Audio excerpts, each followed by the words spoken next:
மசோதாக்களுக்கு ஒப்புதல் அளிக்க குடியரசுத் தலைவர் ஆளுநருக்கு காலக்கெடு விதிக்கப்பட்ட விவகாரம் தொடர்பான மனுவில் ஒரு வாரத்திற்குள் பதிலளிக்க மத்திய அரசு அனைத்து மாநில அரசுகளுக்கு உச்சநீதிமன்றம் உத்தரவு பிறப்பித்திருக்கிறது. முக்கிய செய்தியாக பார்த்துக் கொண்டிருக்கிறோம். விவரங்களோடு இணைகிறார் எமது செய்தியாளர் வெங்கடேசன். வெங்கடேசன், வணக்கம். தற்பொழுதைய உத்தரவு தொடர்பான தகவல் என்ன?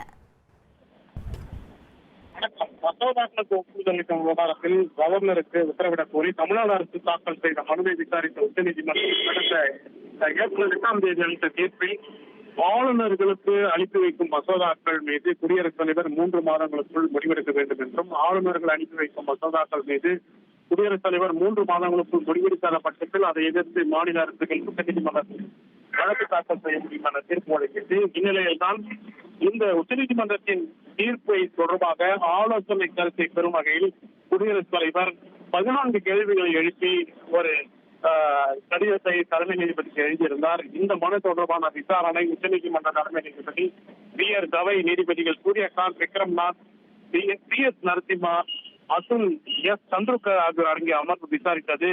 இந்த மனு தொடர்பாக மத்திய அரசும் மாநில அரசுகளும் ஒரு வாரத்திற்குள் பதிலளிக்க வேண்டும் என உத்தரவிட்டு விசாரணையை ஆகஸ்ட் 2ஆம் வாரத்திற்கு தள்ளி வைத்துள்ளது.